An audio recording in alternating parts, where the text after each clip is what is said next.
짧은 기도드리겠습니다.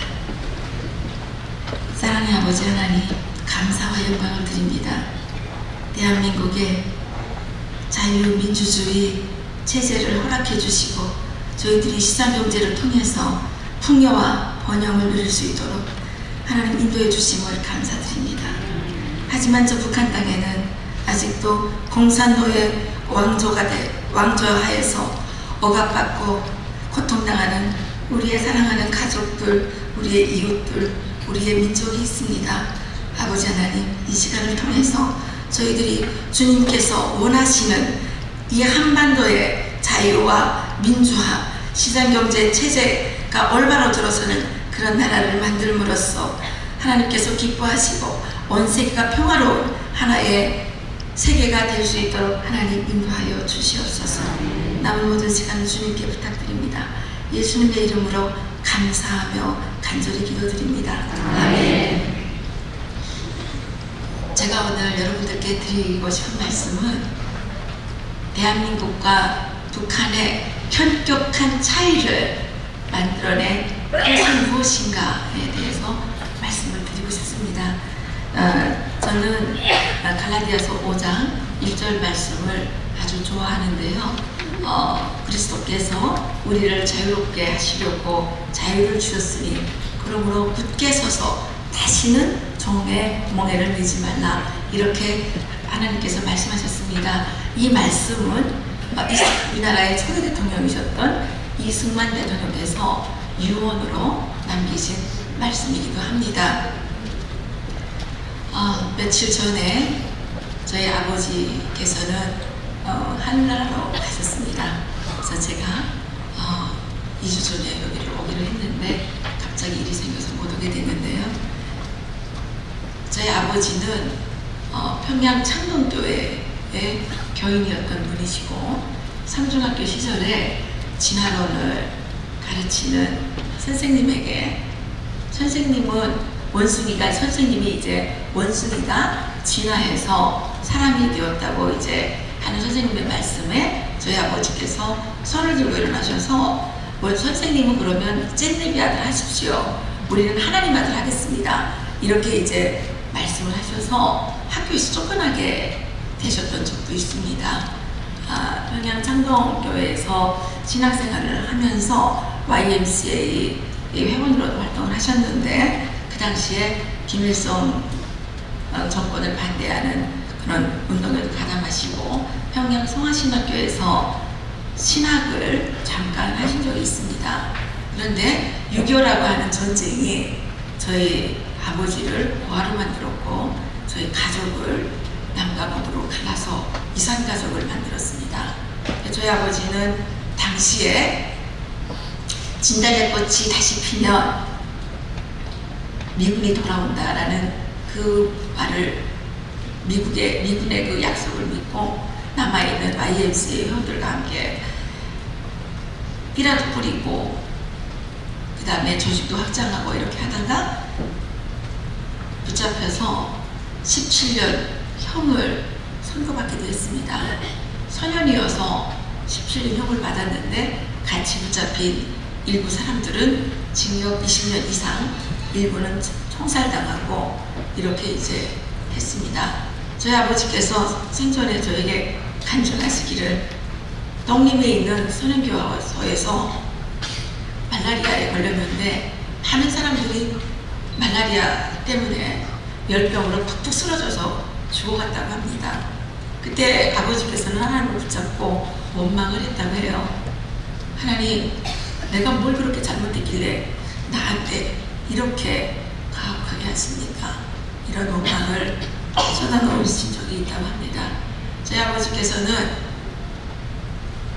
거기에서 감옥 생활을 하고 있었는데 53년 7월 27일에 정전협정이 체결되자 김일성이 북한의 전후복구 건설을 위해서 남자들이 다 전쟁에 나가서 많이 죽었기 때문에 인력이 부족하니까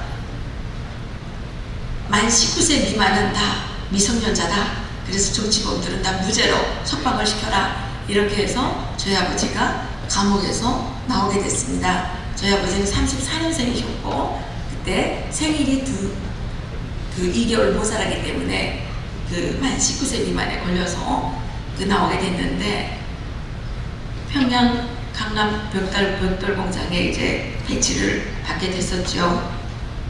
그런데 800도에서 900도 정도 되는 그 로에 들어가서 저중 가마니를 쓰고 들어가서 벽돌을 꺼내오는 일을 하게 됐다고 합니다. 너무 힘들었고 너무 배고팠고 가족도 없이 홀로 남은 고아로서 견디다 못해 거기서 뛰쳐나와서 갈 데가 없어가지고 친구를 만났는데 깡패들 조직에 이제 들어가게 되는 모양입니다. 그래서 거기에서 좀 있다가 너무 괴로워서 도망을 쳐야 되는데 도망칠 방법이 없었는데 어느 날 시내를 지나가다 보니까 여기 말하면 병무청이죠. 군사동원부 간판이 보이길래 거기에 무작정 뛰어들어가서 제발 살려달라고 해서 거기에서 서류를 꾸며가지고 인민군대에 나가게 됐습니다. 인민군대에도 가장 먼 데로 보내달라고, 깡패들이 쫓아오지 못하는 가장 먼 데로 보내달라고 그래서 강원도 김하 전용지대죠. 거기에 군대에 나와서 생활을 하다가 제대되셨는데 67년도부터 북한이 신분조사라는 것을 합니다. 한 사람에 대해서 7명이 그 신원을 보증을 해줘야만 그 사람의 신원이 이제 그 만들어지는 건데 그 가정에 저희 아버지의 신원이 드러나게 돼서 그때부터 저희들이 이제 북한 정부의 탄압을 받게 되는 거죠. 74년 9월 2일 날 저녁을 먹고 있는데 북한의 국가보위부가 갑자기 쳐들어와서 저희 가족을 이사가라고 했습니다. 이사라는 게 추방 보내는 겁니다. 북한에서 그렇게 추방을 보낼 때는 옆집 사람들을 통해서 이 집에 식구들이 다 들어와 있는지 이거를 이제 다 감시를 해서 식구가 다 모였을 때 와서 추방을 보내는데 저는 그날을 정말 잊을 수가 없습니다. 제가 그때 10살이었는데 저희들 저녁을 먹고 있는데 보육에서 갑자기 들어와가지고 이사가라고 그러니까 저희 어머니가 어디를 가냐고 물어봤습니다. 그러니까 양강도 삼수군으로 간다는 겁니다. 여러분들이 잘 아시는 삼수갑산 아시죠? 예, 삼수갑산. 북한에는 이런 말이 있습니다. 나중에는 삼수갑산에 가더라도 이것만은 꼭 해야 되겠다. 그게 무슨 말인지 아십니까? 그 말은 삼수갑산에 갔다가는 살아서 돌아오는 적이 없기 때문에 내가 죽더라도 이것만은 한번 꼭 해봐야 되겠다. 이런 말이라 합니다. 그래서 저희들이 양강도 삼수군 관동리라고 하는 산간 오지로 추방을 당하게 됐습니다. 이유는 한 가지입니다. 저희 가족이 남한으로 올라오고 했고 기독교 가정이었고 그 다음에 평양의 땅을 가지고 있었던 지수였기 때문에 저희들은 북한이 이제 성분 조사 과정을 통해서 3개의 계층의 51개 부류로 다 출신을 나누는 겁니다. 이거는 조선조 때 있었던 양반 쌍놈을 가르는 것보다 더 잔인한 그 성분제도입니다. 그래서 저희들은 3부류는 족대 계층입니다. 그러니까 핵심 계층, 여기를 말하면 중도라 그러나요? 한국에서 중도라 그러죠? 네, 북한에서는 그걸 동요계층이라고 그래요. 그게 이제 기본군중이라고도 하고 동요계층이라고도 하는데 동요계층이라는 건 무슨 말이냐? 세상이 바뀌는 데 따라서 왔다 갔다 한다고 그래서 동요계층이라고 그래요. 다른 말로는 또 기회주의자라고 하죠. 여기 우리나라는 이제 어떻게 되어 있습니까? 국자 세력이 있고 뭐 소위 말하는 구구 세력이 있다 그러는데 우리나라는 구구 세력이 하나도 없죠. 구구 세력이 있으면 이렇게 우리나라에 종북 세력이 설칠 수가 있겠습니까? 그리고 중도라고 하는 사람들은 왔다 갔다 해서 힘 있는 데 붙는 거잖아요. 근데 내가 중도 계층인데 부끄럽게 생각해야 되는 겁니다. 신념이 없는 거죠. 네, 북한에서는 동요계층이라고 불러요. 근데 저희는 족대 계층의 28부류에 속해 있었더라고요. 그래서 저희들이 쫓겨납니다.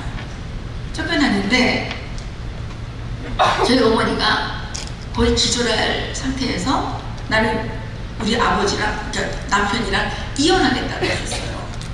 그러니까 보이부 요원이 이 아주머니가 어디다 대고 이따 소리 하냐고 당해지신데 이러면서 이혼을 하는 거는 거기에 가서 하려면 해라. 우리는 모른다. 그래서 혹시 이혼할지 모르니까 아버지 집 따로, 엄마 집 따로, 애들 집 따로 이렇게 다 강제로 싸가지고 저희들이 이제 그 추방을 당하게 됐습니다.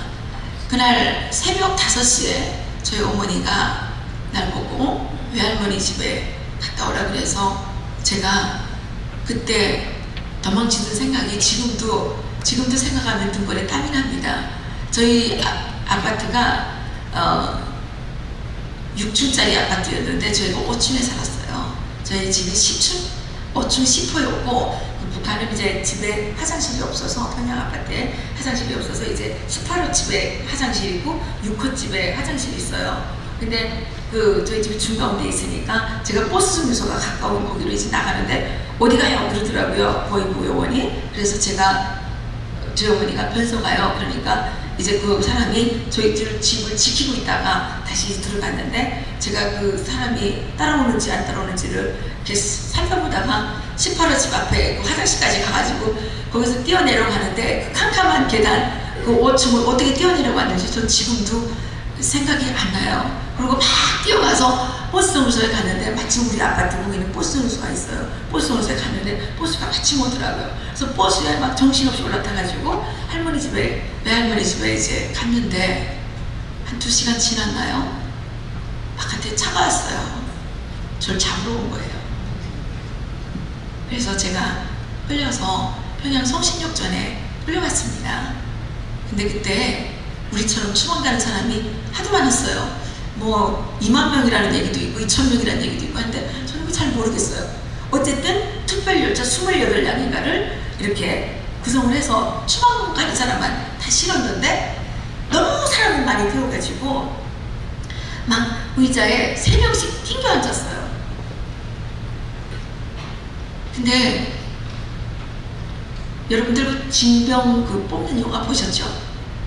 사람들이 새까맣게 모였는데 버스 기차가 떠나려고 뿡 하니까 사람들이 갑자기 막 와! 한꺼번에 막 오는 거예요. 이 소리라는 게 힘이 있습니다. 갑자기 와! 하고 보니까 기차가 확 흔들리는 거예요. 이렇게. 그런데 기차가 떠나려고 그러는데 또 조금 떠났어요. 그런데 사람이 뛰어내렸다 그러는 거예요. 애기 엄마가 한 명이 애기를 5분째로 뛰어내렸어요. 그랬는데 그 아주머니가 나중에 우리 동네로 온 거예요. 다 한 군데 보내는 거 아니에요. 가다가 도로 함경도로 보내고 도로는 양강도로 보내고 양강도에도 도로는 갑산으로 보내고 도로는 삼수로 보내고 도로는 뭐 또 다른 데로 보내고 막 이렇게 이제 다 흩어져서 보내는데 우리가 간 지역은 양강도 삼수구 간동리라는 곳인데 거기에는 이제 10세대가 갔어요. 10세대. 한 집당 한 5명씩 식구가 되잖아요. 평균. 그러니까 한 50명이 이제 가는데 그날 비가 막 왔어요. 평양에서는 너무 더웠는데 산골이니까 너무 추운 거예요. 비 맞으며 가는데 어떤 분이 이런 얘기를 하시는 거예요. 전 그게 지금도 생생한 게 못 갈 길을 가면 구순비가 내린다더니 그런 얘기를 이제 하셨어요. 그런 얘기를 왜 하나 했는데 실제 가서 살아보니까 살면서 보니까 그 얘기가 실감이 나더라고요. 정말 춥고 정말 배고프고 정말 힘들고 그게 혁명화구역입니다.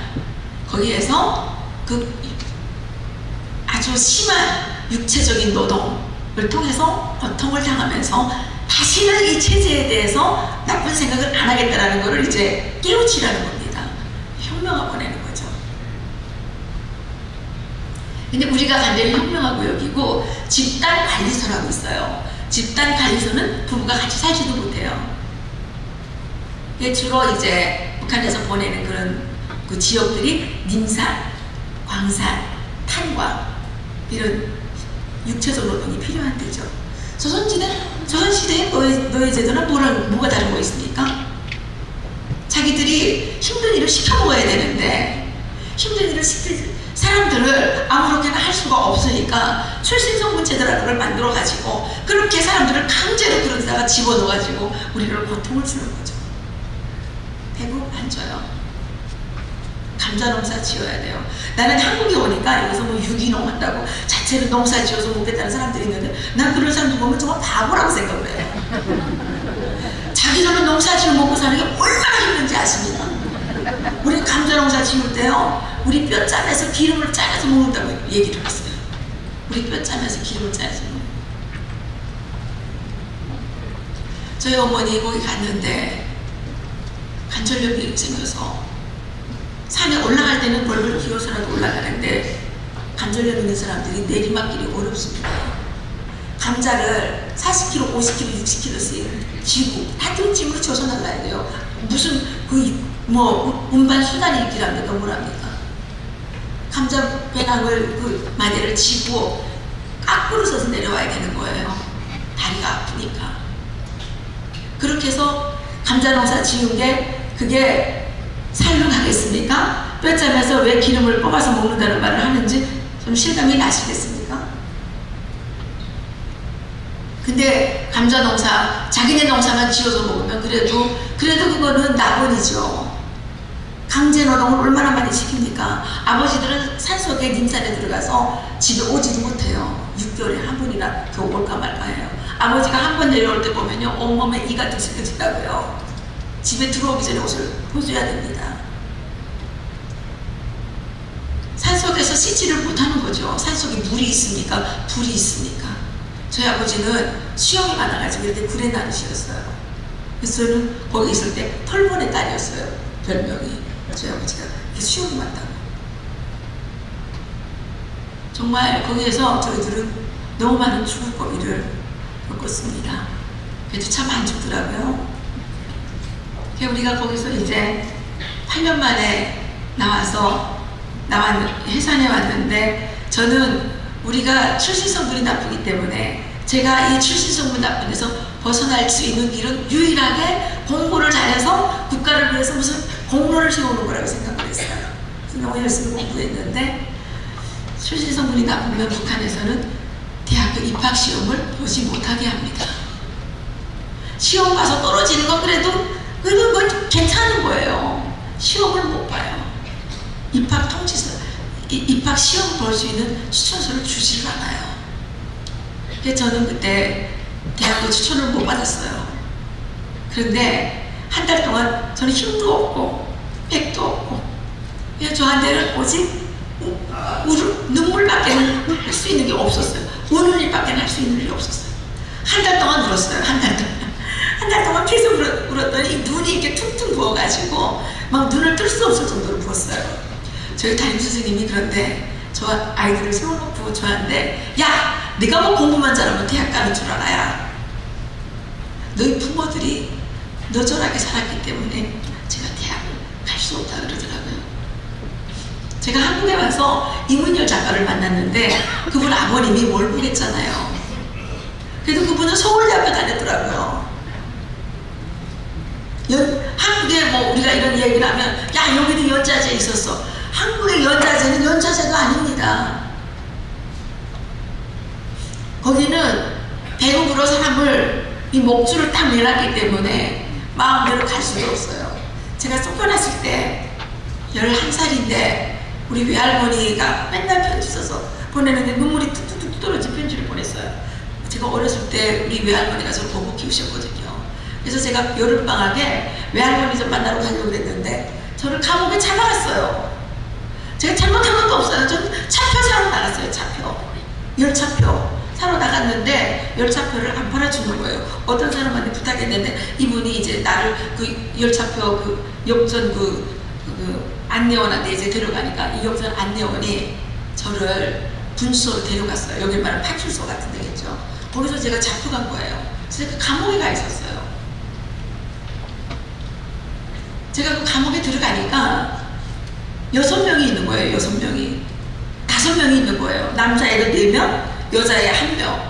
이렇게 있는데 얘네들은 어떤 애들이냐, 여기를 말하면 가출 청소년 정도 되겠죠.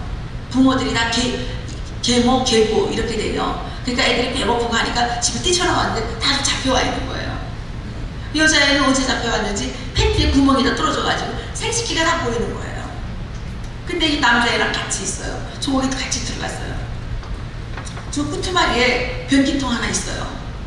처음에 거기서 이 대소변을 보려니까 남자애들이 쳐다보는데 어떻게 봐요? 그때 좀 배가 안 고프니까 그때 체면이 있어요. 그래서 밥을 안 먹었어요. 대소변 안 보려고. 일주일 지나니까요. 너무 배고프니까요. 체면이라는 게 없어집니다. 우리가 지금 다 뭐 창피한 거 알죠? 창피한 거 아는 거는요. 우리가 인간적인 본능적인 욕구가 어느 정도 충족되기 때문에 창피한 거 아는 거예요. 거기 한 달 동안 잡혀 있었어요. 저희 아버지가 이제 데리러 오셔서 저는 거기서 나왔지만 거기 있는 애들은 언제 나갈지 몰라요. 부모들이 데리러 오지 않으니까 못 나가는 거예요. 애들이 바깥에 나갈 수 있는 유일한 기회는 그 변기통 모리로 나갈 때 한 번 나갈 수 있는 거예요. 단번째로. 애들이 막 나가면 막 모래 막 집어먹고 막 숟가락을 안 줘요. 왜 안 주나 했더니 거기 숟가락이 뉴 숟가락에 뉴 알루미늄 숟가락으로 흐물흐물 하잖아요. 그러니까 이걸 막 먹고서 막 삼키는 거예요. 애들이 맹장 수술 받으려고.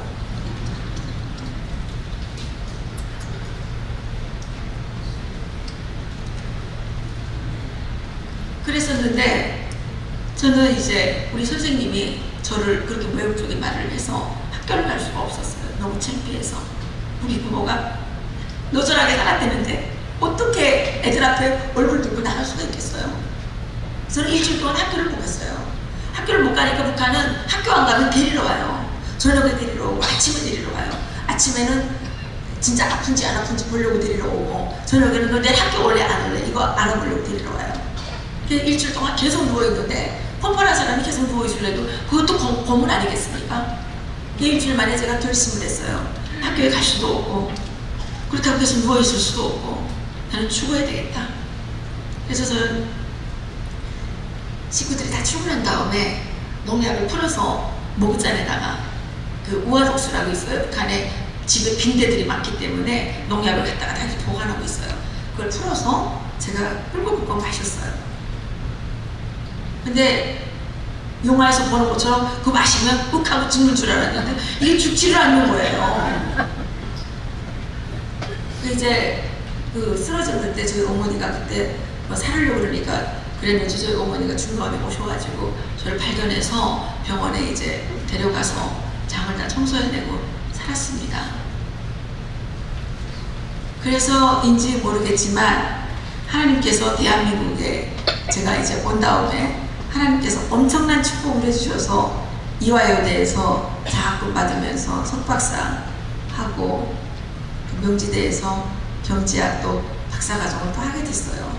네, 뭐 다른 사람들 보기에는 좀 면부스러운 점도 없는 건 아닙니다. 쟤는 무슨 박사 하기에 뭐 저렇게 개거리가 만났나 이렇게 이제 생각하실 수도 있겠지만 모르겠어요. 하나님께서 시켜서 하는 걸로 그냥 생각을 하고 열심히 하고 있습니다. 그래서 또 많이 깨달음도 이제 있고요. 저희들은 이제 북한에서 출신 성분이 나쁘기 때문에 정말 억울한 삶을 살았습니다. 저는 그때 차라리 한국이 부러웠어요. 왜냐면 여기 공학을 하면 대학교 간다고 그러더라고요. 돈 벌면 되잖아요. 돈 버는 게 더 쉽습니까? 출신 성분 바꾸는 게 더 쉽습니까? 네? 돈 버는 게 쉬워? 돈 버는 게 어렵죠? 네? 돈 버는 게 어렵죠? 출신 성분 바꾸는 건 쉬울까요? 네? 그건 죽었다 깨어나도 어려운 거예요. 네? 탈북하니까 출신 성분이 바뀌더라고요. 저는 정말 우리를 탈북시켜 주신 하나님께 감사드립니다. 저희는 거기서 살 때 20후대 모시고 살았어요. 늘 출신 성분이라는 그 블랙 때문에 저희는 이제 반역자의 뭐 집안이라는 어떤 그런 사람들의 의심에 눈초리 때문에 뭘 별로 잘못하지 않아도 늘 우리는 사람들한테 이제 손가락질을 당해야 되고 이제 그랬었거든요. 평양에서 쫓겨왔다는 것만으로. 우리는 북한에 살 때 별명이 평양 쫓개민이었어요. 그게 우리가 탈북민이 됐는데 북한에서는 쩌개민이었습니다. 쩌개민보다 탈북민은 좀 낫죠. 저희들은 이제 그렇게 살다가 90년 초반에 89년에 미국에 저희 가족이 살고 있다는 걸 알게 됐고, 하나님 은혜로 그 92년도에 그 편지 고래를 가지게 됐어요. 근데 할머니가 처음 보내준 편지에 이런 내용이 있었어요. 영훈아, 지금까지 너를 지켜주신 하나님께 감사드린다. 그래서 저는 너무 웃기다고 생각했어요. 하나님이 어디 계셔가지고 지켜준다는 게 그 사람에게 지켜줘서 우리가 얼마나 고생을 했는데 말 같은 소리를 해야지 막 이렇게 생각을 했거든요. 근데 우리 할머니 제일 마지막 구절은 늘 눈물이 뚝뚝 떨어져 있는 편지였는데, 내가 시간 기도하고 있다. 지금은 새벽 3시간. 너도 기도해라. 우리가 만나기 위해서. 근데 저는 그게 무슨 말인지 못 알아들었어요. 근데 진짜 하나님 은혜로 저희 가족 9명이 탈북에 성공했어요. 저희는 그때, 저는 탈북할 때 우리 아들이 4개월이었어요. 감사하지 않아요? 제가 지금 생각해보면 4개월짜리 아들을 업고 압록강에 뛰어들었을 때 저는 미친 여자였어요. 얼마나 추웠는지 몰라요. 오늘이 지금 8월 16일인가요? 17일이죠? 네, 우리가 어제 탈북한 날이에요. 8월 16일 새벽 3시 반에 탈북했어요. 그래서 그때 탈북한 저희 아들은 지금 대한민국에서 잘 자라서 대학교 2학년 마치고 지금 평택의 주한미군 카츄사에 군대에 나가 있어요. 저는 이 하나만으로도 하나님께 너무 감사합니다. 사실 저는 탈북할 때 이게 사람이 극한 상황에 보니까 참 이기적이더라고요. 여러분들은 안 그럴 것 같습니까? 여러분들 똑같을 거예요. 우리가 지금은 부모가 중하다, 뭐 누가 중하다 이러죠? 진짜 사느냐 죽느냐의 상황에 왔을 때는 부모보다 새끼가 중하더라고요. 어쩌면 좀 더 이기적이면 새끼보다 자기가 더 중할 수도 있겠죠. 근데 저는 그때 탈북 결심할 때 다른 생각 하나도 안 했어요. 그냥 태어난 것밖에는 죄가 없는 우리 아들이 정치범 실용소에 끌려갈 위기가 된 거예요.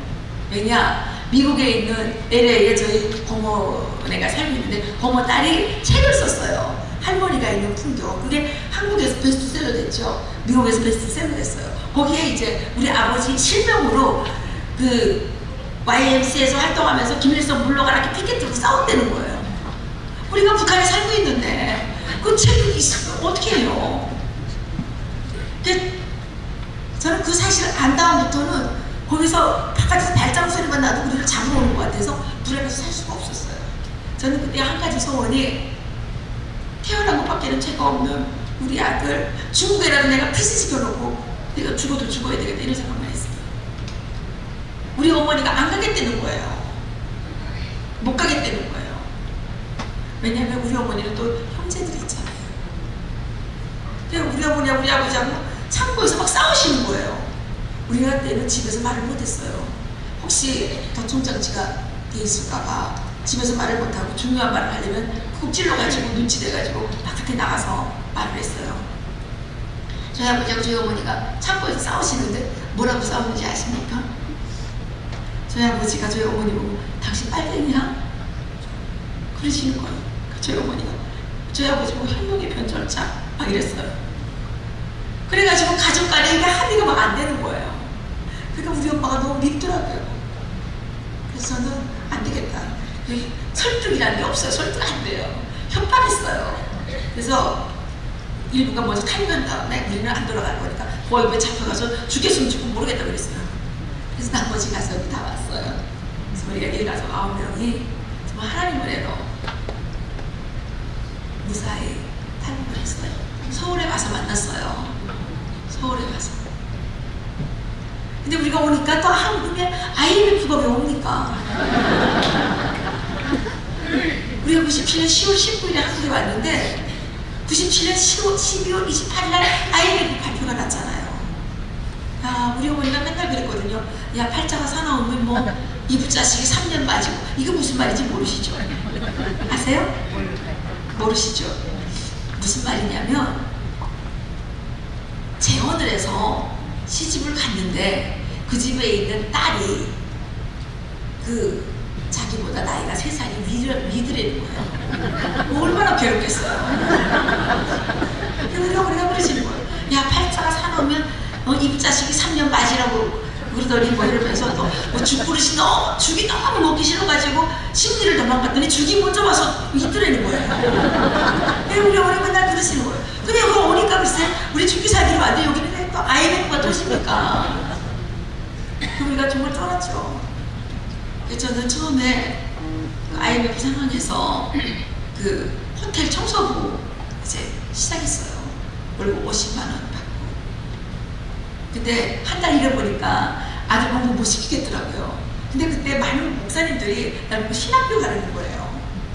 아, 어떤 분은 막 하나님께서 당신을 부를 때 그때 이제 그러니까 저기 호텔에 한 달 일하다가 안 돼서 월급 100만 원을 받아야 되겠다 생각해서 나왔거든요.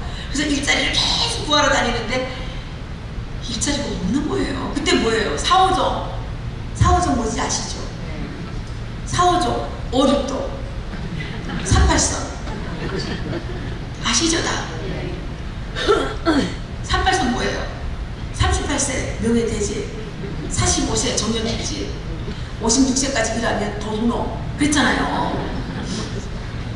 그러니까 제가 35살인데 취직이 되겠어요? 안 되죠. 그래가지고 막 100만원짜리만 받았으면 100만원짜리 직장만 구했으면 좋겠는데 그게 어렵더라고요. 근데 처음에 모르고 호텔 들어갔다가 안 돼서 나와가지고 이제 통일부에 계속 나가서 이거 이제 해달라고 계속 이제 부탁을 했어요. 그랬더니 공문을 하나 써주는 거예요. 공문을. 전 북한처럼 생각하고 이거부터 해줄 줄 알았어요. 8개월이나 기다렸는데 답이 안 와요. 전화했어요. 계속 전화했는데 왜 자꾸 전화하네요? 나는 그때 기다리세요 하는 건 안 되는 건지 그때 모르고 있었어요.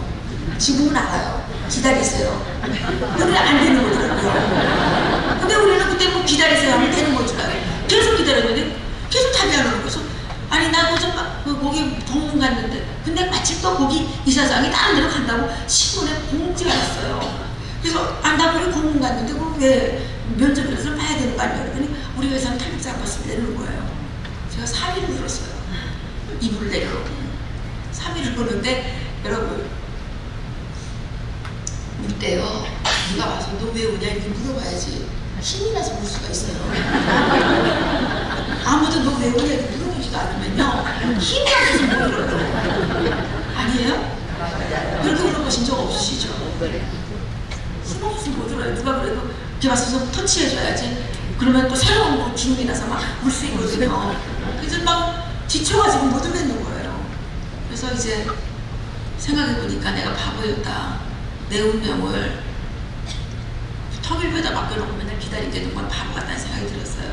그래서 직장을 구했는데 삼성생명을 구한 거예요. 보험회사에 이제 들어갔는데 저는 100만원짜리 회사를 들어갔는데 들어가고 이게 만만치 않더라고요. 야 100만원은 없어지고 쫓겨나지만 말았으면 좋겠다 생각을 했어요. 근데 하나님 은혜로 첫 달에 80만원 월급 받고 두 번째 달에 168만원 월급 받았어요. 너무 감사한 거예요. 그래서 그때는 너무 힘드니까 지금 신앙은 별로 없지만 너무 힘드니까 기도를 책에다 썼어요. 매일 아침 나가기 전에 썼는데 그때 기도가 뭐였냐면 하나님 돌도 말고 이대로만 살게 해주십시오. 기도였어요. 네. 그래서 삼성에서 이제 일을 했는데 하나님께서 너무 저한테 많은 기회를 주셨어요. 여러분 어머니 통장에 돈이 얼마 있는지 아십니까? 알아요? 모르죠. 내 통장에 돈이 얼마 있는지 우리 자식도 모르고 엄마도 몰라요. 그죠? 근데 얘가 통장에 돈이 얼마 있는데 이거 이제 이렇게 말하는 건 하나님 은혜 아니에요? 그죠? 저는 정말 하나님 은혜로 보험을 잘 팔았어요. 그래서 마지막 그만두기 직전에 월급을 2,700만 원 받았어요. 그때 세상이 보이더라고요. 월급 2,700만 원 받는 게 중요한 거 아니에요. 한 번 받았어요. 한 번. 더 많이 모르게 그랬는데 한 번 받았어요. 근데 2,700만 원 월급 받았을 때랑 못 받았을 때랑 세상을 보는 눈이 다르죠. 저는 그때 대한민국이 정말 좋은 나라라는 걸 알았어요. 처음에 우리 올 때는 대한민국은 돈밖에 모르는 세상, 돈이면 다 되는 세상, 돈을 위해서 뭐 가족도 죽이고 막 뭐 부모도 죽이고 막 이런 나쁜 자본주의 나라라는 것만 알고 왔거든요. 근데 제가 보험회사 살면서 보니까, 일하면서 보니까, 아, 여기는 열심히 일하면, 부지런히 일하면 밥을 먹고 살겠구나. 그게 좋은 나라예요, 여러분.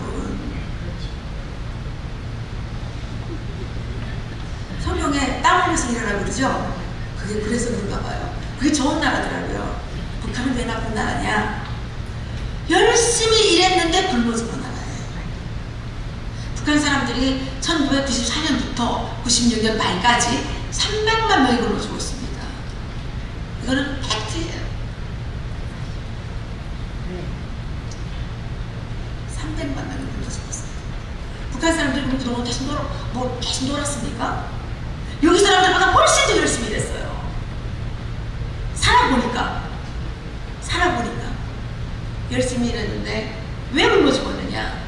우리가 열심히 일한 모든 대가를 김일성 왕조가 독점을 하고 자기들만 호화사치를 누리고 백성들의 생활과는 상관없는 무기만 만들고 핵 개발하고 전쟁도 준비만 하고 이랬기 때문에 북한 주민들이 굶어 죽게 된 겁니다. 북한 주민들은 그 배급제 때문에 굶어 죽은 거예요. 배급제 때문에. 지금 북한 주민들은 장사를, 배급제가 무너지는 바람에 장사를 해봤어요. 장사를 해보니까 자기 스스로 자기 밥을 벌어보는 게 세상에서 제일 좋은 거예요. 그 북한 주민의 60%가 지금 배급도 필요 없고 돈도 필요 없고 그냥 장사만 하게 해달라 이렇게 얘기를 하는 거예요. 장사만 하게 해달라. 대한민국은 장사할 수 있나요? 네? 있나요? 장사할 수 있죠. 근데 정부가 계속 우리를 괴롭히고 있어요. 세금이라는 명목으로, 무슨 최저임금이라는 명목으로. 이거 나쁜 거예요. 자유시장 경제에서 시장의 흐름에 따라서 움직이는 거지. 아니 내가 직원들을 때려서 일시킵니까? 월급 조금 주면 나가요. 저는 처음에 사장하면 대단한 건 줄 알았는데 실제 일하면서 보니까 직원이요 상전이에요. 왜 상전이냐? 직원이 없으면 일을 못하니까 상전처럼 모셔야죠. 안 그렇습니까? 근데 너무나도 많은 악법을 만들어가지고 국민들을 괴롭히는 정부는 나쁜 정부입니다. 그게 바로 북한이었고요. 북한 주민들은 골고루 평등하게 잘 먹고 잘 살게 해주겠다는 김일성의 거짓말만 믿고 있다가 300만 명이 굶어 죽은 거예요. 사실은 그 이후에 더 굶어 죽었어요. 북한 주민의 70% 정도가 영양실조입니다. 그 중에서 오늘 죽을지 내일 죽을지 모르는 심한 영양실조가 30% 정도입니다. 제가 96년도에 부산에 갔는데 11월 달이었어요. 너무 추웠는데 대합실에서 한 아이가 굶어 죽었어요. 11살짜리 아이인데 집을 나온 지가 몇 개월 됐나봐요. 굶어 죽었는데 사람들이 너무 불쌍하다고 음식을 갖다가 입에 넣어주는데 씹지를 못해요. 씹지를 못해요. 다 굶어 죽었어요. 그런데 그 주변에 그렇게 내일 죽을지 모레 죽을지 모르는 그런 아이들이 한 5, 60명 있었어요. 그 조그만 역전에도 5, 60명 되고요. 청진역전, 함흥역전 이런 큰 역전에 가게 되면요. 몇 천 명씩 있어요. 음식을 들고 못 먹어요. 음식을 들고 이렇게 먹으면 와서 손목을 탁 칩니다. 그럼 놀라서 떨어뜨리죠. 땅바닥에 떨어뜨려서 애들이 집어 갖고 가서 먹어요. 저희 동네에서는요. 하루 사람들이 막 같이 막 싸워요. 내 사우나에서 나가봤어요. 한 10명 되는 어른들이 냄비 하나 들고 막 여기 뛰고 저기 뛰고 하는 거예요. 저 냄비에 뭐가 들어있길래 저렇게 싸우나 물어봤더니 그 냄비에 뭐가 들어있는지 아십니까? 쥐 한 마리를 삶아놓은 게 있었어요. 여러분 지상에서 지옥을 경험해 보셨습니까? 북한은 지옥이에요. 지옥이에요. 북한은 왜 지옥이 되느냐? 공산왕조 때문에 지옥이 된 겁니다. 그런데 이 나라에서 대한민국의 자유민주주의 시장경제 체제로 출발한 이 대한민국은 건국을 부정하는 세력들이 지금 어떻게 하고 있습니까? 제가 8월 15일 날 가는데 정로에 주한미군 철수, 한미동맹 해체, 평화협정 체결 이런 걸 들고 깃발 들고 막 행진하는 때들을 봤어요. 대한민국이 이렇게 번영할 수 있었던 거는 왜 번영할 수 있었습니까? 우리가 개인의 자유권, 사적 재산권을 보장해주는 헌법이 있었고, 그리고 우리의 이 안보를 지켜주는 굳건한 한미동맹 때문에 대한민국의 오늘과 같은 번영이 만들어진 거 아닙니까? 그래서 우리가 마음껏 예배할 수 있었고, 마음껏 찬양할 수 있었고, 대한민국의 이런 번영을 만들어낼 수 있었던 거 아닙니까? 이렇게 좋은 나라 만들어 놓고 70년이나 지났는데 이제 와서 이게 무슨 말입니까? 난 대한민국이 너무 안타까워요. 제가 한국에 와서 통일에 대해서 너무 많은 강의를 들었고 너무 많은 통일 전문가들을 만났는데 다 살인민들이에요. 왜냐? 그 통일 전문가들은 맨날 나와서 하는 얘기가 뭔지 아십니까?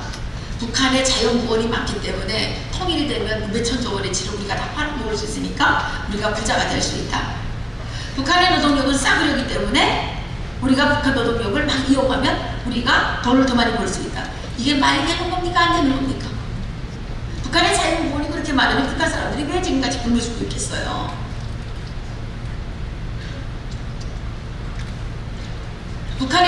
북한 사람들은 뭐 머리에 생각이 없습니까? 남한 사람들이 가서 막 부려먹어도 되는 겁니까? 만약 경우에 그 얘기를 북한 사람들이 들으면 뭐라고 생각하겠어요? 야, 저 남지성 보트는 우리를 침략하려고 부르는구나 이렇게 생각하지 않겠어요? 우리는 너희를 부려먹으려고 부르는구나 이렇게 생각하지 않겠습니까? 그게 통일 정책입니까?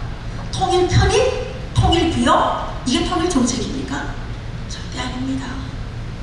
저는 몇 년 전에 이승만 대통령께서 53년 8월 10일에 시국선언을 발표하셨는데 53년 7월 27일에 정전협정이 체결됐죠. 그때 이승만 대통령께서는 끝까지 정전협정을 체결하지 않고 북한으로 진격해서 북한 주민들을 해방하려고 하셨어요. 근데 어쩔 수 없이 이 정전협정을 체결하게 되면서 이분이 이제 8월 10일에 이런 말씀을 하셨습니다. 공산 학정 속에 당분간 남아있게 되는 북한의 동포들에게 나는 이렇게 외치는 바입니다. 절대로 절망하지 마시오. 우리는 당신들을 잊지 않을 것이며 포기하지 않을 것입니다.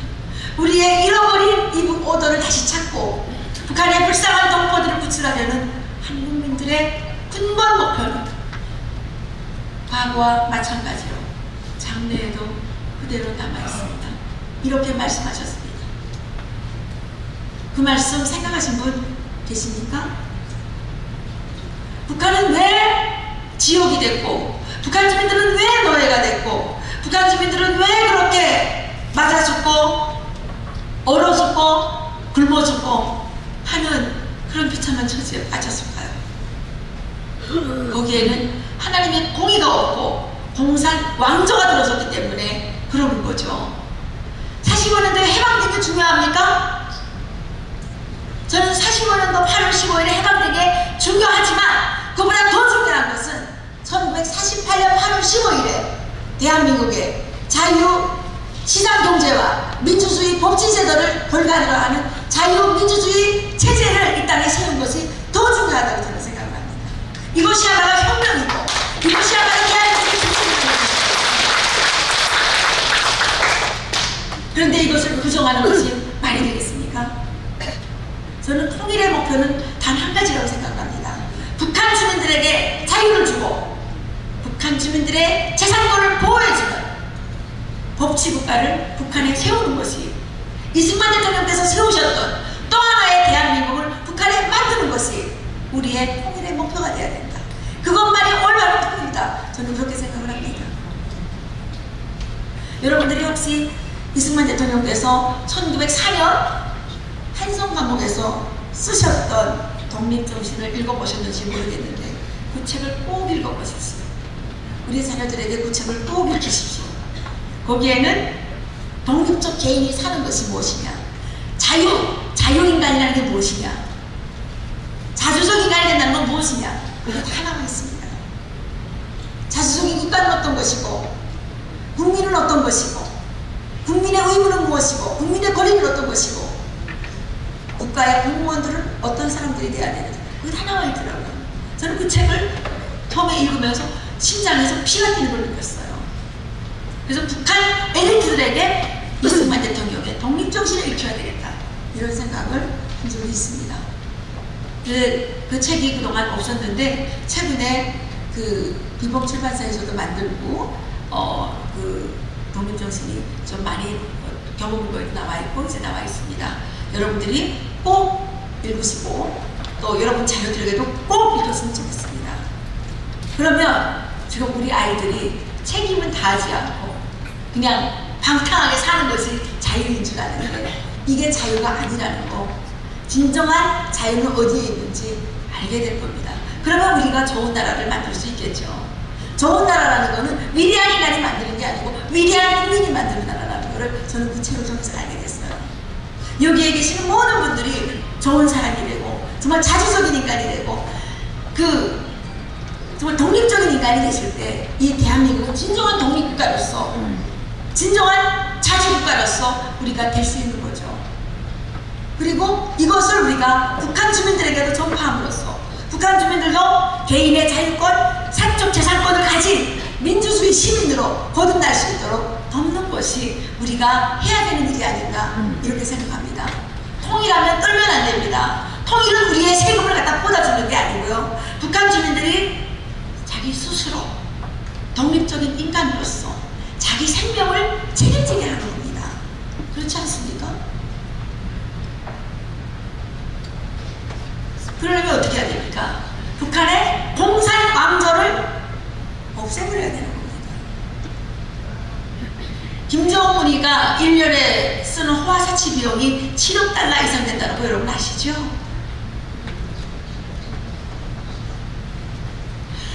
북한 사람들이 300만 명이 굶어 죽을 때 김정일은 자기 아버지의 시신을 보관하는 군수산 기념궁전이라는 걸 만들었는데 여기에 돈을 얼마 썼느냐? 8억 9천만 달러를 썼습니다. 이 돈은 북한 주민들이 먹을 수 있는 식량 3년분을 마련할 수 있는 돈입니다. 돈이 없으면 죽었습니까? 아닙니다. 독재 왕조를 지켜주느라고 죽는 겁니다. 대한민국 국민들이 어떻게 이렇게 잘 살게 됐습니까? 조선왕조 때는 일본이 침략하지 않았는데 왜 어렵게 살았는 거예요? 왜 보릿고개를 겪어야 되는 거예요? 그때 우리 국민들에게 자유권이 있었습니까? 재산권이 있었습니까? 없었기 때문에 그렇게 된 거 아닙니까? 그런데 이 조국 대한민국이 얼마나 소중한 국가인 거를 우리가 이제는 정말 알아야 되지 않을까요? 근데 많이 몰라요. 많이 몰라요. 국가가 다 해주기를 바라는 거는 내가 스스로 국가의 노예가 되겠다는 거랑 똑같은 겁니다.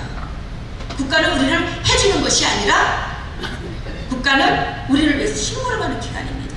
우리가 세금을 내서 그래야 우리가 대통령에게 발언권이 있는 거죠.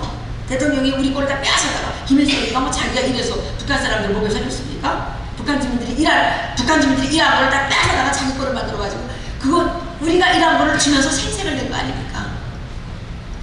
북한에서는 해마다 4월 15일, 2월 16일에 그 생일, 김일성 생일, 김정일 생일 때 선물이라는 걸 주는데 뭘 주는지 아십니까? 과자 500g, 사탕 500g 줘요. 이거 하나 주면서 어린아이들의 눈물을 뺍니다. 그거 하나 먹으려고 애들이 그냥 손가락 빨면서 기다려요. 근데 그거 만들 때마다 옛날에는 이제 국가 거로 했는데 지금 그게 안 되니까 백성들 집에서 맨날 뭐 콩 내라 그러고 밀가루 내라 그러고 뭐 기름 내라 그러고 돈 내라 그러고 계속 내라 그러는 거예요. 최근에 아주 재미있는 얘기를 들었는데요. 국가에서 너무 내라는 게 많으니까 이 엄마들이, 부모들이 이 아이들을 어디 내보내지 않고 집에 이렇게 가만히 가둬놓고 있는데 집에 가둬놓고 있으니까 애들이 뭐랍니까? 계속 한국 드라마만 보는 거예요. 그러니까 애가 이제 나가서 혼자 소리 할까봐 위험해서 탈북시킨 애들도 있더라고요. 지금 북한의 20대는요 김일성, 김정일 싫어한답니다. 배급제가 김일성 우상화를 만들었고 김정일 우상화를 만들었던 겁니다. 여러분 무상 좋아하십니까? 무상은 우상이 되는 지름길입니다. 무상이라는 것은 우상을 만드는 지름길입니다. 그 그 우상은 사람들을 노예로 만듭니다. 우리 이거 명심해야 되는 겁니다. 저는 그 체제에서 살아가서 알고 있습니다. 우리 스스로 돈을 벌어서 밥 먹고 사는 게 너무 좋은 나라라는 것을 저는 대한민국에 와서 21년 동안 살면서 깨달았습니다. 저는 이런 나라를 북한 주민들에게 선물해 주고 싶습니다. 그런데 지금 우리가 그동안 굳건하게 서 있지 못했기 때문에 갈라디아서 5장에서 얘기하는 것처럼 자유가, 우리들이 그동안 누려왔던 이 자유가 흔들리고 있다는 사실을 여러분들이 다 느끼실 겁니다. 우리는 이 지금 대한민국의 헌법을 수호해야 되고, 왜 수호해야 되느냐, 이 헌법에는 우리의 자유권과 사적 재산권을 지켜주는 그런 조항들이 있기 때문에 지켜야 되는 거죠. 지금 더불어민주당에서 강령으로 세운 게 뭔지 아십니까? 토지 국유화잖아요. 토지 국유화. 토지 국유화 한다는 거는 모든 재산권을 빼앗아가는 거랑 똑같습니다. 왜냐? 재산권의 기초는 토지에 있는 겁니다. 토지를 다 모두 가족 다 책정하지 않습니까? 그렇지 않아요?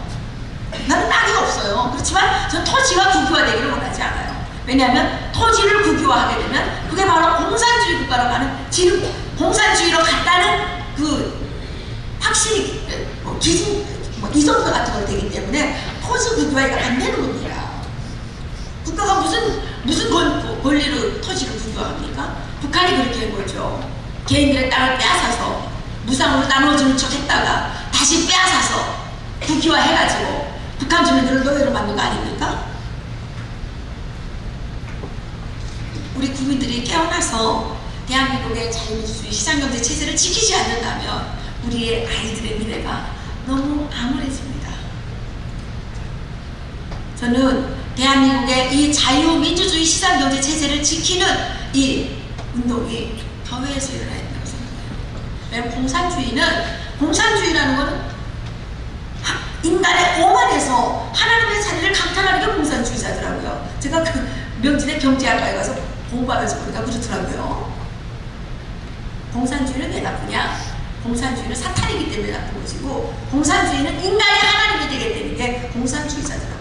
공산주의더라고요. 사실 우리는 북한에서 공산주의에 대해서 배울 때 능력에 따라 일하고 수요에 따라 분배를 받는다 이렇게 배웠어요. 근데 지금 우리 능력에 따라 일하지 않습니까? 지금 대한민국 능력에 따라 일하지 않습니까? 아닌가요? 자기가 하기 싫으면 안 하잖아요. 예? 강제로 일하나요? 하기 싫으면 안 하잖아요. 하고 싶은 일 하라고 맨날 얘기하잖아요. 자기가 하고 싶은 일 하고 능력에 따라 일하죠. 그리고 내가 먹고 싶은 거 먹지 않아요? 내가 입고 싶은 거 입지 않아요?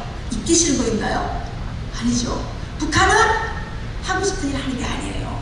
우리처럼 간밤에 쫓겨나서, 사관 어제 쫓겨나서 하기 싫은 김산일도 해야 되고, 저희들이 중고등학교를 졸업할 때 집단 진출이라는 게 있어요. 집단 진출은 뭐냐? 학교를 다 안 가고 이제 도로공사장이나 무슨 건설장이나 탄광이나 광산이나 이런데 집단적으로 가서 일을 해야 되는 거예요. 그리고 집단 배치라는 게 있어요. 국가에서 배치를 해줘요. 탄광 광산에. 그건 능력에 따라 일하는 거 아니잖아요. 강제로 일하는 거죠. 북한은 배치라는 게 있습니다. 국가에서 배치해줍니다. 내가 하기 싫어도 뉴욕에 가서 일하면 일해야 되는 겁니다.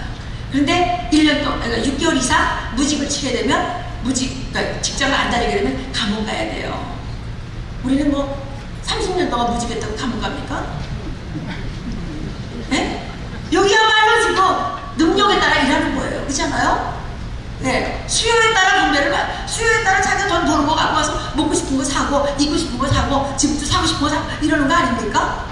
네. 근데 북한에서 말했던 공산주의는 그냥 이름만 남아있고 아무것도 된 게 없는데, 한국에 와보니까 이게 북한이 선전하는 공산주의 국가하고 똑같은 거들가 이거예요.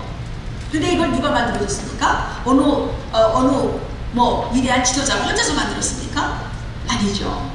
이거는 이승만 대통령 때서 우리나라의 개인의 자유권, 사적 재산권을 보장해주는 체제를 만들었기 때문에, 우리 국민들이 그 체제 하에서 열심히 일했기 때문에 우리 스스로 만들어낸 겁니다. 그렇지 않습니까? 하나님의 은혜로 우리 스스로 만들어낸 거죠. 그렇죠? 그래서 북한 땅에 복음이 필요한 것이고, 이 복음이 들어가기 위해서는 북한의 자유민주주의 시장경제 체제가 들어서야 되는 거죠. 근데 이거 다 이미 만들어서 너무 좋은 거 아는데 우리나라에서 이걸 지금 뒤집어 보려고 하니까 이게 말이 되는 겁니까? 우리 국민들이 절대로 이 반헌법적, 반체제적 행위들을 용서하면 안 되죠. 탈북자들이 그래요. 우리는 어차피 목숨 걸고 왔기 때문에 이 체제가 잘못되는 날에는 목숨 걸고 싸우겠다 이렇게 얘기해요. 그래서 목숨 함부로 못 버리면 안 된다고 조심하라고 내가 얘기를 했어요. 예, 저도 목숨 걸고 싸울 결의는 되어 있습니다만은 하나님께서 지혜 주시는 대로 인도하시는 대로 열심히 하겠습니다. 그래서 제가 하고 있는 것은 아까 목사님 말씀하신 것처럼 리버티 코리아 포스트라고 인터넷 신문이 있습니다. 최근에는 정부의 이 북한 봐주기 이런 정책 때문에 북한 정보가 제대로 나오질 않아요. 저희들이 북한에 있는 정보들을 실시간으로 이제 이렇게 하는데, 어제 저희가 속보를 낸 건 뭐냐면 폼페이오 장관께서 7월달에 북한 방문하셨죠. 예, 효과 없는 게 아니고 트럼프 대통령의 대북 압박이 먹히고 있어요. 북한이 일부 우라늄, 플라토늄 농축 시설을 일부 중단했더라고요. 알려진 것만. 좀 더 압박을 가야 되겠죠. 북한이 양아치 집단이고 깡패 집단이기 때문에 더 압박을 가야 되는 겁니다. 힘만이 김정은을 무너뜨릴 수 있는 겁니다. 그리고 지금 김정은이가 가장 필요한 게 뭐냐? 돈이에요. 근데 장성택이를 비참하게 죽였잖아요. 근데 왜 죽였냐? 사실 돈 때문에 죽인 거예요. 장성택 비자금이 해외에 지금 막 있는데 이거를 지금 찾아내기 위해서 장성택의 사위였던 그 최웅철이라고 하는 그 장성택 사위를 잡아갔다가 지금 풀어갔대요. 그래서 이제 그 비자금을 찾아내면 북한 정권 유지에 좀 도움이 될 거라고 합니다. 여러분들 기도해 주십시오. 그 비자금을 찾지 못하도록 기도해 주십시오. 이런 뉴스 안 나오죠? 안 나오죠? 우리가 지난 7월에 평양에서 지금 그 9월 9일 행사 준비를 아주 성대하게 한다는 얘기를 들었어요. 그래서 문재인이 온다고 이제 평양에 소문이 났다는 거예요. 그래서 이거는 분명 9월 9일 북한의 건국절에 이 문재인 대통령을 초청하려고 그러는구나. 그래서 방송을 했어요. 이해란 TV라고 유튜브 방송 했거든요. 방송을 했어요. 근데 요즘에 진짜 9월 9일 나오지 않아요? 나오죠? 네. 김정은이는 올해 연초에 9월 9일에 강성대국 완성을 선포하겠다고 그랬거든요. 그래서 올해 9월 9일 행사가 중요한 거예요. 왜 우리 대통령은 어떻게 했습니까? 우리나라의 건국절을 인정하지 않았죠.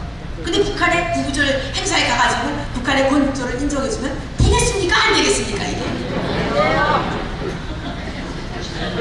이게 되겠어요? 안 되겠어요? 안 됩니다. 그런데 지금 그걸 하려고 그러는 거 아닙니까? 이게. 그래서 9월 9일에 지금 딱 그렇게 하니까 리성건이가 뭐라 그랬어요? 날짜는 다 정해져 있습니다. 그러지 않았어요? 근데 우리나라는 날짜를 아직 정하지 않았다 그러죠. 이게 뭐예요? 이게 한 나라 정부가. 그러니까 9월 9일은 절대 안 된다. 이거 반발이 심하네. 안 된다 그러니까 북한에서요 이 행사를 15일 동안 한다는 거예요. 15일 동안. 문재인이 올 때까지 하는 거예요. 문재인이 올 때까지. 문재인들은 뭐 하려고 그런 거예요? 핵무기 보여주고 ICBM 보여주고 맞고서 항복할래 아니면 그냥 항복할래 이거 지금 체육동참 하려고 그런 거 아닐까요? 우리가요 전쟁 무서워하면 안 됩니다. 전쟁을 치러서라도 우리는 우리 아이들이 노예가 되지 않는 나라를 지켜야 되는 겁니다. 그렇지 않아요? 전쟁이 무섭다고 우리가 스스로 깡패들한테 기어들어가가지고 노예가 되면 되겠습니까? 안 되겠습니까? 안 되죠. 지금 북한이 아리랑 집단 체조에 10만 명이 동원되는데 사실은 10만 명보다 훨씬 더 많이 동원돼요. 그리고 그 10명씩 하는데 만 명 이상이 동원되는데 지금 너무 뜨겁잖아요. 하나님께서 이걸 지금 벌 주시는 것 같아요. 너무 뜨거우니까 낮에는 그 연습을 못하고 밤에만 한대요. 그래서 지금 그 10명씩 훈련해가지고 지금 한국에다 보여주려고. 한국 사람들은 맨날 뭐 전쟁 날까봐 떨잖아요. 뭐에 떨어요? 북한 전쟁 수영 능력 없어요. 북한 군인들이 다 영양 실적 올렸는데 무슨 전쟁을 합니까? 그리고 지금 아이들은 김일성이 주는 배급을 먹지 않았기 때문에 엄마 아버지들이 열심히 장사해서 벌어다 주는 밥을 먹었기 때문에 옛날같이 그 충성심도 없어요. 우리가 싸우면 이길 수 있습니다. 근데 왜 자꾸 집에 겁을 먹고 뭐 문재인 대통령이 나와서 전쟁은 없습니다. 그럼 전쟁이 없는 겁니까? 전쟁이라는 게 누가 말하면 없어지고 누가 말하면 있는 겁니까? 말이 안 되는 거죠. 우리 대한민국이 강력한 힘을 가지고 강력한 정신력을 가질 때 전쟁이 없어지는 거죠. 안 그래요? 깡패한테 맨날 땡기면서 그러면 깡패가 재미나가지고 도와서 뜯어가지고 되겠어요? 공산주의자들 깡패예요. 도둑놈들이에요. 우리가 이거 분명히 알아야 되는 거예요. 공산주의자들은 깡패고 도둑놈이고 세상에 인간 악당들이라는 걸 우리는 분명히 알아야 되는 겁니다. 여러분들 지금 여기 우리나라 공산주의자들 하는 거 안 보입니까? 걔네들 깡패 아니에요? 도둑놈들이잖아요. 해본 게 없으니까. 깡패지만 도둑질만 하고 나는 뭐 강도질만 하고 그러잖아요. 네, 그래서 저희들이 리버티 코리아 포스트를 통해서 북한의 소식을 전하고 있습니다. 저희들이 특종도 몇 개 했어요. 지난 4월이었나? 그때 평양의 서평양 격전에서 대낮에 총격 사건이 일어났어요. 저희들이 했는데 실제 일어났어요. 리버티 코리아 포스트 자주 들어가서 이렇게 뭐 나오나 보세요. 그리고 유튜브 제가 이제 이해란 TV를 이제 하고 있습니다. 그리고 자유통일문화원 사단법인인데 자유통일 카리지라는 교육 프로그램을 만들어서 자유통일하기 위한 전략을 공부하고 있습니다. 그리고 저는 이제 비즈니스를 하는데 아까 목사님 소개하셨는데 통일약과입니다. 이게 저희들이 장병들에게 장병들에게 보내려고 디자인한 겁니다. 그래서 이렇게 만들었고 이제 이 추석에 팔으려고 지금 약관 열심히 만들고 있어요. 통일약과 열심히 만들고 있는데 그 한국에서 만드는 약과는 조금 달라요. 이게 많이 밀어서 이렇게 이제 하기 때문에 기름기가 없어요. 그 저청에 해가지고 계피도 많이 넣고 그렇게 해서 만드는데 커피하고 같이 드시면 식사 대용으로도 좋고 당뇨 있는 분들도 좋다고 얘기를 해요. 당이 전혀 올라가지 않는데요. 그래서 이제 만들고 있고 또 냉면을 팔고 있어요. 정모 상가에서 이제 이명철 목사님 한번 오셔야 되는데 아직 못 모셨어요. 미국에서 오신 다음에 어디 계신지 몰랐거든요. 그래서 저희들이 이제 능락합상이라고 하는 식당을 정모 상가에서 운영을 하고 있고요. 거기 이제 다 탈북자들이 함께 일해요. 제가 어제 또 한 친구한테서 얘기를 들었는데 지금 북한 사람들이 집에 있는 뭐라 그럽니까? 집에 있는 집기? 그 가구니 물건들 있잖아요. 다 안에다 판대가지고 너무 어렵대요. 평양은 그렇지만 지방은 너무 어렵고 그 독일 언론에서 나온 게 이제 올해 가을부터 내년까지 북한에서 300만 명 굶어 죽었던 그때랑 똑같은 상황이 벌어질 거라는 보도가 나온 게 있어요. 근데 실질적으로 그 지금 탈북자 가족들이 막 도와달라고 엄청 지금 손을 벌리고 있어요. 근데 뭐 탈북자들도 뭐 보리가 좋아야죠. 탈북자들이 주로 일하는 데가 최저임금 벌려있는 데거든요. 이렇게 제조업체 이런 데거든요. 근데 여기서 이제 최저임금 바짝 올리니까 탈북자들이 제일 먼저 쫓겨나는 거예요. 그렇지 않아요? 네. 도대체 왜 그러는지 모르겠어요. 우리를 너무 괴롭혀요. 사는 게 너무 괴로워요. 정말 그 정부가 없었으면 좋겠다는, 대통령이 없었으면 좋겠다는 생각이 들 때가 많아요. 네. 그래서 저희 일들을 위해서 제가 하는 일들을 위해서 기도 많이 해주십시오. 그리고 저는 북한의 공산 왕조 체제를 경험하고 자유민주주의 시장경제 체제를 경험한 사람으로서 분명히 하나님으로부터 제가 사명을 받았다고 생각을 합니다. 이 대한민국의 자유민주주의 시장경제 체제를 북한 주민들에게 선물해야 할 그런 사명을 받았다고 생각을 하고 있습니다. 그 일을 위해서 앞으로 더 열심히 노력하겠습니다. 제가 중 가운데 마음이 변하거나 또는 포기하지 않기 위해서는 여러분들의 기도가 많이 필요합니다. 기도 많이 해주세요.